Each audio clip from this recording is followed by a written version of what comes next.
Okay, well, welcome to Laterno University. You've already met my wife, I'm sure, as you came in. And I am Professor Hamilton, and I teach in the physics department here at Laterno University. My objective here today is to do a sales pitch. So what I'm trying to do is, as my children are reaching middle school and high school ages, I'm trying to come up with extracurriculars for them to do, and I want them to be involved in a debate club, and so I'm trying to start that myself.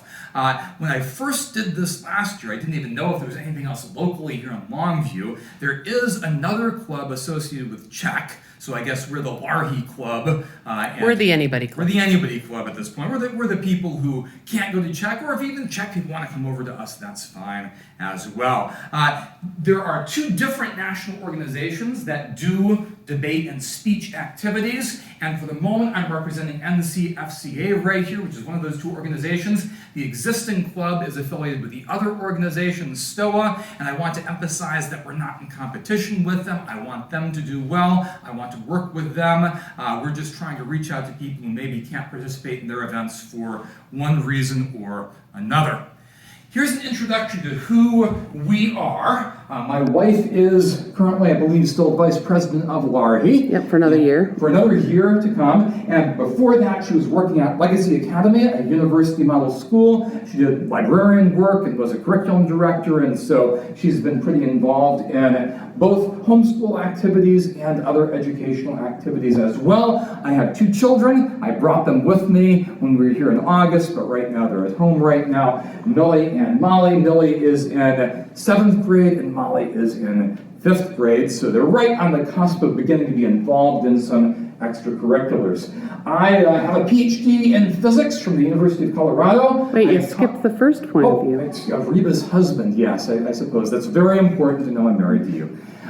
So I have been teaching at Laterno University for the last 12 years or so, a little bit more than 12 years at this point, in the physics department. I did a whole bunch of what we called back then forensics activities, speech and debate, back when I was a high school student myself. And it was kind of my big thing. It was the thing I spent most of my free time doing, and kind of became my life for about 4 years. So I still have a lot of residual fond memories of it. I still have that as a positive experience in my life, and I would really want that to be passed on to my daughter, and I'm hoping that will be true for other people in her peer group or in her homeschool circle of friends. I won a bunch of events, and probably the most impressive thing I did was impromptu speaking. I was involved in impromptu speaking competitions at the local level and at the state level. I finished 5th in the state my junior year and 6th in the state my senior year, to my disappointment, you can imagine. State of Michigan. State of Michigan. It's the state of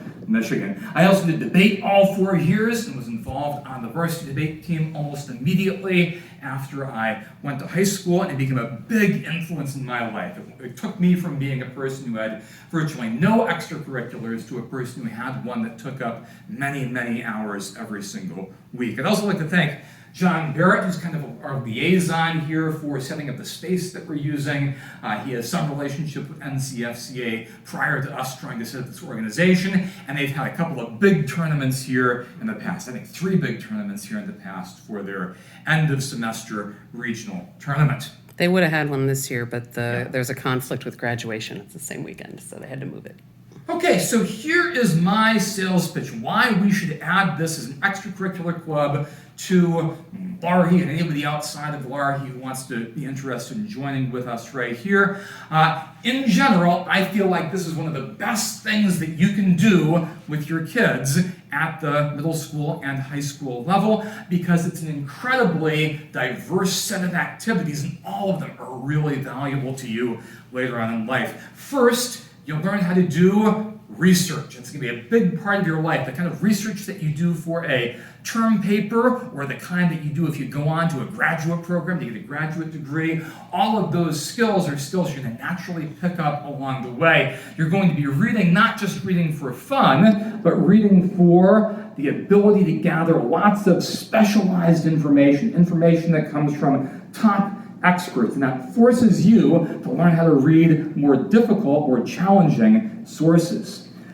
Second, There's a certain element of confidence that comes with having to make presentations. My job right now is to stand in front of classes full of students and project confidence and excitement, and to do that several times a day. I spend several hours a day standing in front of people and just speaking, and I learned how to do that back when I was in high school. Sometimes you'll see a person who's got the world's best PhD, and that person has no idea how to talk to a class full of students, and it'll be incredibly boring. There'll be a PowerPoint, they'll just kind of flip through it and read the words off the PowerPoint. They have no ability to deviate from script, and that's always tragic for me when I see a really intelligent person who just doesn't know how to speak in public. And developing that skill set early on will position you well later in life when it starts to become important to your job. Third, it's an activity that allows you to build up a certain sense of professionalism. These days, everything's kind of casual and laid back, and there aren't many big events where people have to take things really seriously and prepare and have to deal with interacting with new people and speaking to other people, and the skills that you pick up along the way are the same skills that you would use for doing a job interview, right? Everyone's got to do that at some point, and again, there are some people who haven't thought through that process until they get right to the moment when those skills are necessary. And this is sort of the same thing that you do when you go to a job interview.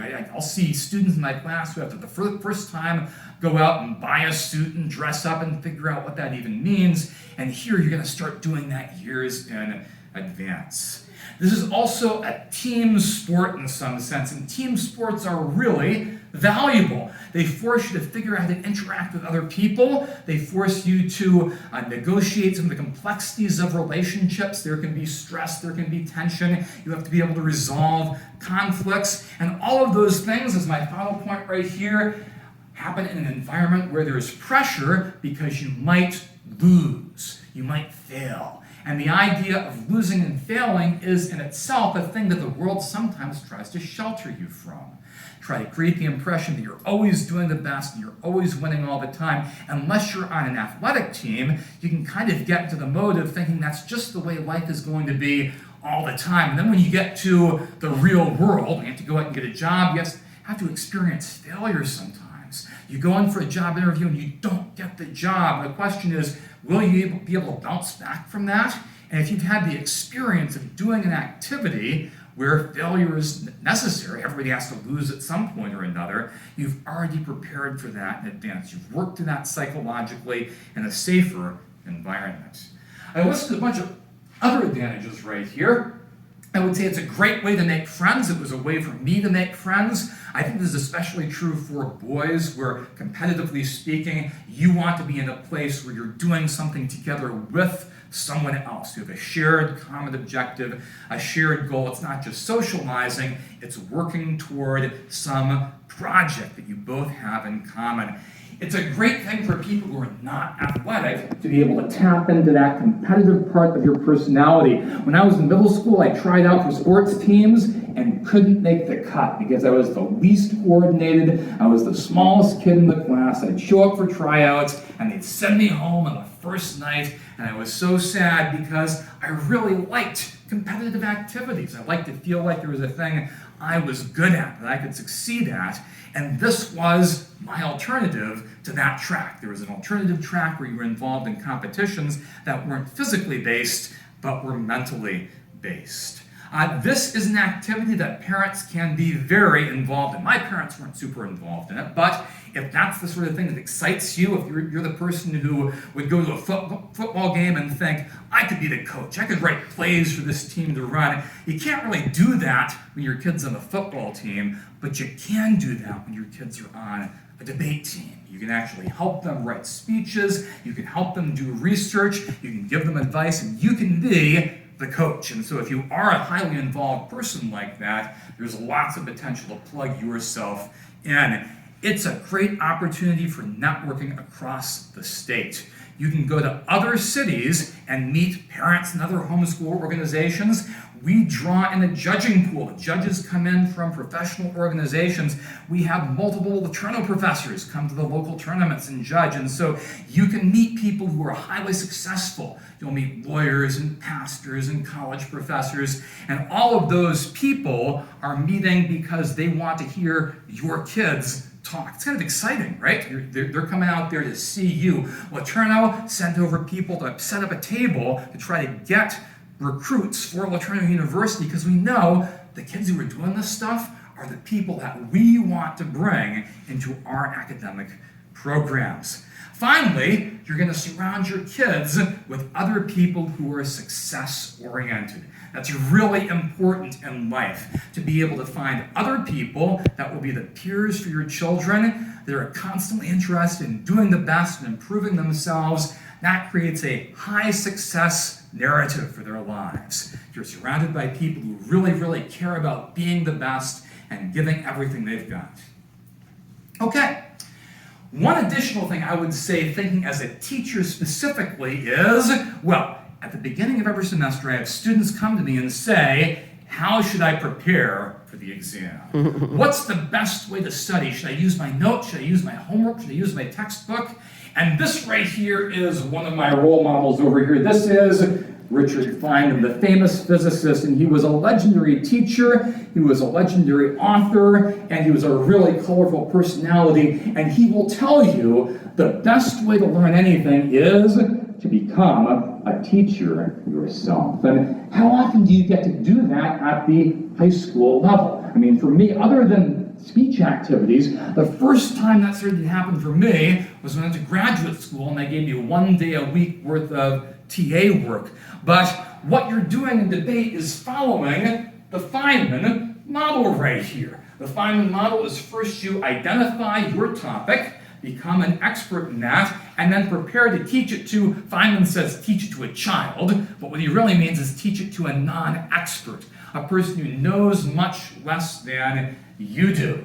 Imagine that you're teaching to a person you've got to explain every last detail of your process to from the ground up. And that's part of the experience. Sometimes you get a judge who knows everything about your topic, but just as often, you'll have a random person off the street who's going to walk in and judge you on the basis of your speech or your debate presentation. And what you have to do is be ready to communicate to anyone. Then you go back and figure out what you did well and what you did poorly. You analyze yourself to figure out how you can do better the next time. And that cycle, that iterative cycle that you go through over and over again, you go to 2 or 3 or 4 or 5 debate tournaments or public speaking competitions over the course of the semester, is exactly the thing that will make you an expert in your field, far better than reading a textbook, far better than doing practice problems in a worksheet, is the process of standing up and explaining things to people. I am primarily fronting debate because I wanted to teach a debate class, so we talk about that the most. I wanted to emphasize there are a whole bunch of speech activities. If you do a tournament, it won't just be one activity usually. It'll be debate plus a whole bunch of limited preparation speaking activities in which you speak by yourself, not against another person arguing, but you just give your own presentation. And those are activities where you are given a topic and you suddenly have to stand up and start talking about it on your feet. There are also what they call platform events, and platform events are events where you prepare a speech in advance. You write it on a sheet of paper, you stand up and you memorize that speech, and then you just read that speech that you wrote down in advance, word for word. So whichever of those 2 things you prefer, or 3 things really, if you prefer arguing back and forth in a flexible debate type format, or if you like thinking on your feet and being given the topic and responding to that topic, or if you like preparing a speech carefully in advance, or if you're a dramatic person, if you like doing theater type activities, writing little plays, reading poems, reading passages from your favorite book, there are interpretive competitions as well. So just about everybody can find at least one of those things that they want to be plugged into.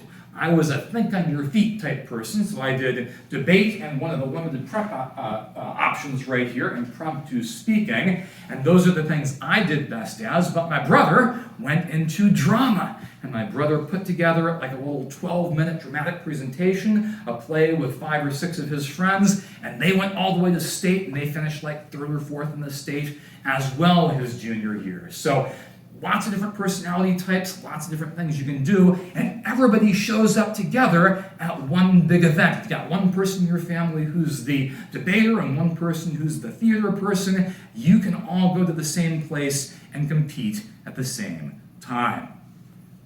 Okay, let me talk a little bit about my objectives here, the things I'm trying to accomplish, and I have short-term and long-term objectives. When I first wrote this, I said objectives for 2024 as though that were far in the future. Here we are in 2024, and none of it's quite happening yet. So I probably have to bump this forward and say objectives for 2025 instead, but it's still all stuff I wish that could happen. So bump all those numbers forward by 1 year, I suppose. Objectives for this coming year, think about the fall semester, we'll probably do another presentation preparation in May or June or something like that. I'd like to set up a class for people and teach the class. So just have people come. We did it once every 2 weeks at the beginning of the semester and have people just going to learn the basics and do some practice rounds of debate and things like that. So my first objective is to create a little debate class.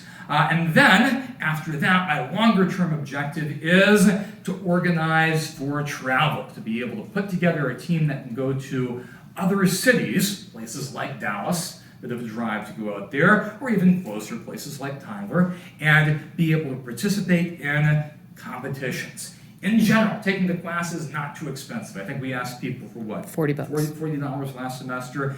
Traveling, you have to pay to join an organization. That costs $160. There's always a discount if you sign up before June. We did not. So the 160 is the non-discounted price. I don't know what the discounted price is, or I would have signed up early. Yeah, and then of course there's some expense associated with traveling to different locations. If you have to stay multiple days, you have to rent a hotel room. So there are some additional complications with that, and I do realize that not everybody who takes the class would want to go on and have the extra complexity of traveling to remote events. However, I would emphasize that those are the really exciting part of the competition, and so if you have any interest at all, please try it at least once. My first objective was just to teach a class on competitive debate, but there are lots of other classes we could teach as well. In principle, any of the individual events, any of the speech events could have its own class. So if you are a person who loves one of those subjects, if you love giving dramatic presentations, you love reading poetry or something like that, you can teach that class to people. You can bring in people, and under the general umbrella that we have, you can be the teacher for that. We actually have, Yeah. I'm probably going to take impromptu, or not impromptu, but all of the limited prep speeches if we have interest. If we don't have interest this year, eventually, that'll be my role. And we already have someone who is willing to do all of the preparatory speeches. She actually has a degree in communications. She's pregnant right now, so she's not doing it this year, but she's planning to be that person for us in the future. So. Yeah. The kind of debate I know the best is team debate, where you have a partner and you debate with that partner, so teams of 2 people versus 2 people. There are also a bunch of other types of debate in which you have different formats, and so we can begin to add those other formats as well at some point in the future. What do we need in order to accomplish all that? Mostly the answer is volunteer time. Like a lot of other activities, it takes a bunch of people to make all of this possible. Every time you have a debate tournament, you need a big pool of judges. And that means that for every team that gets sent, you also need a judge to show up as well. And we can try to recruit those from a community, but in general, having lots of parents involved gives you a rotating pool of people who can function as judges. When you go to a tournament, you kind of flip-flop, and the parents of this club judge people from the other clubs, and the parents of the other clubs judge people from this club, and it all works out pretty well if we exchange back and forth, and then we try to bring in people from the broader community as well. We need more people to volunteer as teachers. So if you are interested in teaching one of those classes, this is an opportunity to plug in that respect. We need to have people who are drivers to get us back and forth, especially if we want to go to Dallas. Dallas is a long way away, and so we need people who are going to drive that lengthy drive all the way there. And usually we'll try to get a big vehicle so people can trade off driving responsibilities. And then outreach. We need to bring more people in. In general, the more outreach we have, the more successful we're going to be. And so part of my sales pitch is to try to prep people to be able to make the same sales pitch to other people so that they can try to make us a larger organization.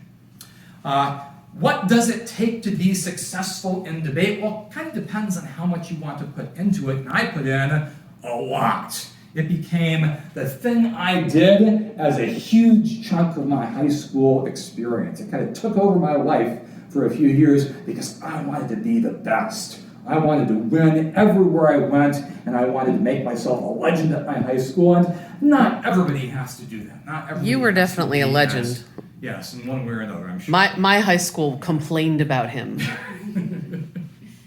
Yes, I was probably the most successful debate team ever at my high school, along with my partner, Judd Meckveld, and I was really proud of that. I was really proud of the amount of time I put into this. So I did this almost obsessively, and I want to emphasize you don't have to do that. You can show up just one time a year and participate. If you just want a little flavor of it, that's fine as well. But it's kind of reassuring to know that as much as you're willing to invest, you will continue to be rewarded. And so I listed all of the stuff I did. By the time I was in my senior year or so, I was going to every event I could. I was traveling all over the state. Pretty much every weekend I was going off someplace else. And that made me into a very driven person, very highly motivated person. I had to raise money to go to summer camps. So I went to multiple summer camps in which I would just do research for all these things. They had big debate summer camps, and I got a paper route so I could pay my way to those things. And Which I subbed for a lot. Yeah. That's right. And I was really proud of all the stuff I did where I was involved in all of that. In the process, what kind of skills do you pick up along the way? Well, you learn how to use libraries, not just the easy part of the library that everybody goes to, but the tricky parts. I can remember going to universities and going into the stacks. They usually had, back in my day, they had shelves that were full of government documents, and you could press buttons and the shelves would move, right? Vroom, vroom, because they're all pressed together because virtually nobody wanted to go back into the stacks and read a bunch of committee reports and committee hearings and stuff like that. But I learned how to do all that stuff. I learned how to read technical manuals. Law journals are really useful to you. So in the process of picking up the skills that you need in order to speak, you also learn all the skills that you need to tackle research into obscure information that isn't as easy to find at first. These days it might be a little bit easier with search engines and such that can point you right to the right source immediately, but all the same, you still will read things that you wouldn't ordinarily read in a textbook. Finally, it forces you to think on your feet. That's a special feature of debate. You can never anticipate what's about to happen, and so you need to be flexible. And being flexible is an important skill to develop because in the real world, you often have no idea what you're prepping for. You don't know what's going to be on the exam. My kids are always throwing up their hands and saying, will this be on the exam? And in the real world, you can't do that. You have to kind of be ready for anything. And being able to adapt on the fly is something that you will naturally learn because everybody has to do it, and you will realize it's not a situation where you have to panic, it's not a disaster, as long as you can still keep thinking of new ideas and new things to attempt. Finally, one of the things I prioritize is setting up what I call the pipeline. This takes a while to do. At first, it feels like a lot of work. Getting the gears in motion, there's a lot of inertia involved, and at first you have to do lots of work and you get very little reward. I want to emphasize that when I do the stuff at the beginning, when I teach the class, the first thing I do, it's hard to get people motivated. People don't like taking classes, right? It's boring to listen to people talking. Is he done talking yet? Let's look at the clock in the back of the room, right? When you're competing, all of a sudden the dynamic changes dramatically. Students don't care about a lecture. You start to zone out the lecture. I've been there. I've been in the audience. I've heard people talking and my mind wanders and I'm not even aware of what they're saying. But when you are focused on winning something, if things actually hinge on you paying attention, suddenly you will be much more attentive. Your mind won't wander because, in a sense, you are being successful in proportion to how well you can maintain attention and spot weaknesses in what other people say. And to me, the big transition point occurs at your first awards ceremony.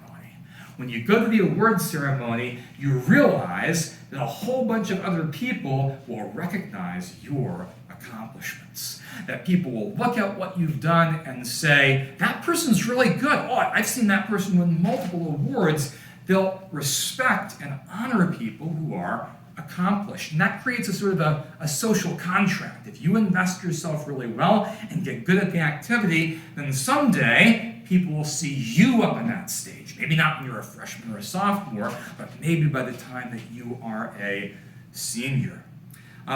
At the beginning, it's always tough. At the beginning, nobody knows what they're doing. You don't know what you're doing as a coach. Parents don't know what they're doing. Kids don't know what they're doing. They're all trying to figure it out. And you can kind of imagine that what that means when you go to a tournament is you're the people the good teams beat up on, right? You're the fresh meat. They're going to pick on you, and you're going to have a tough first season. As you begin to develop expertise, you will become the experienced people. And once you have become the experienced people, the cycle will complete and you will be rewarded for all of the tough experiences you had at the beginning. The work you did at the beginning won't pay off until 2 or 3 years down the run, but once it does, you'll feel satisfied by that, and that's an important lesson to learn in life. That you make investments, and sometimes those investments don't pay off until years in the future. This formula right here, T is equal to H divided by R, is the formula for success. Basically what that means is the more people you bring in to help you, the easier the job gets, right? Many hands make light work. If you are the only people on your team, oh my goodness, it's going to take hundreds of hours to prepare for all of this. How on earth can you accomplish it? If you have 10 people, you take the amount of work and you divide that by 10. Instead of having to do 200 hours of work, you're just doing 20 hours of work. You get 20 people, 10 hours of work. You can take your research burden and keep dividing it over more and more people. And that's why it gets so much easier the farther you get and the more successful you get. At first, you have to do everything. You feel like you're investing all kinds of time and nothing is being paid back to you. But eventually, you've recruited more people and they're helping you and you're working together, and then it gets so much easier. And you want to push forward until you reach the stage where things are getting easier. One great feature of these activities is they almost always involve self-supporting, student-directed activity. Your older students, once they've figured out what's going on, will step up and become the mentors for younger students. That experience is so incredibly important. I can remember as a freshman in high school having one of the older guys, who was a junior on our debate team, accept me as his partner and say, I'm so glad I've got you here because you're better than the person I had before. And there's something almost flattering in that, right? You feel like this older person, this kid who's a junior, I'm just a freshman, really wants me. I'm useful to him. I'm valuable to him. And all of a sudden, it made me feel for the first time in my life like I was an important person. It's just incredible to have the affirmation that comes from not just your parents telling you you did a good job, because of course they're going to do that, but having somebody who's 2 or 3 years ahead of you in the same process tell you that you're doing really well. That process of being praised by an older mentor is an incredibly powerful experience. In general, everybody's motivation starts off kind of low, and then almost notoriously, you start to become obsessive about the activity. There's some people you just kind of have to say, tone it back just a little bit. You care about this too much. You're ignoring all of your other activities because you just want to win all the time. And so motivation at first feels like it's a problem because you don't have enough of it, and then eventually it starts to become almost a problem in the opposite direction, where people are so highly motivated, you have to give them lectures about sportsmanship and things like that instead. The experience of undergoing an activity where you spend a lot of time and there's a lot of pressure on you. You've got to get to this point, perform in this way.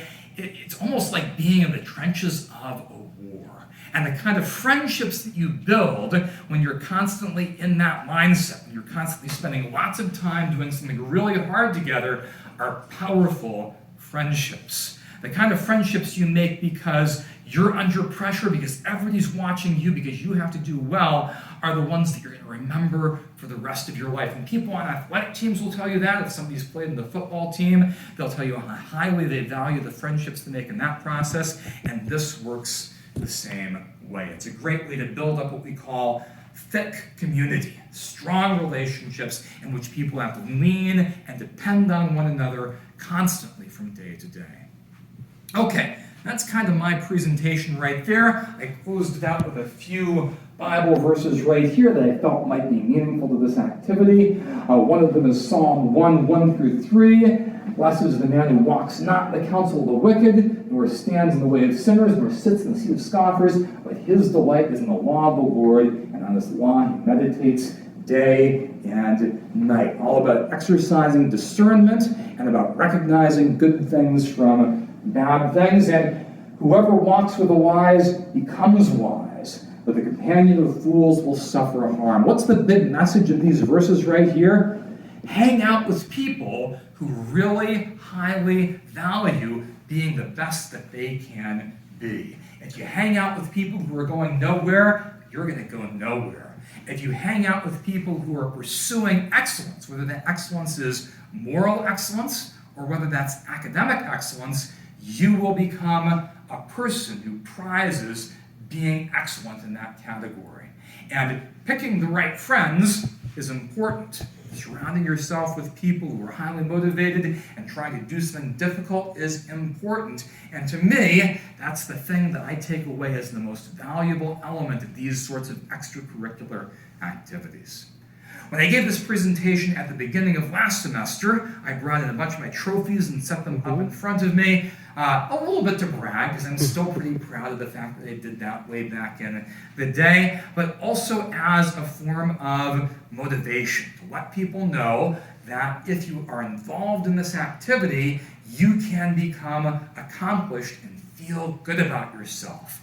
And being able to feel good about your own accomplishments can go too far sometimes, but I feel like it's also incredibly valuable to go through something that requires you to do a whole bunch of work and then pays off in the end and allows you to build up your sense of accomplishment, that you can tackle difficult projects and feel like you did really well and that you were rewarded for them. Okay, I'm going to open things up for any questions right here. If anybody has anything else they want to ask me, thank you to my wife for recording my talk right here.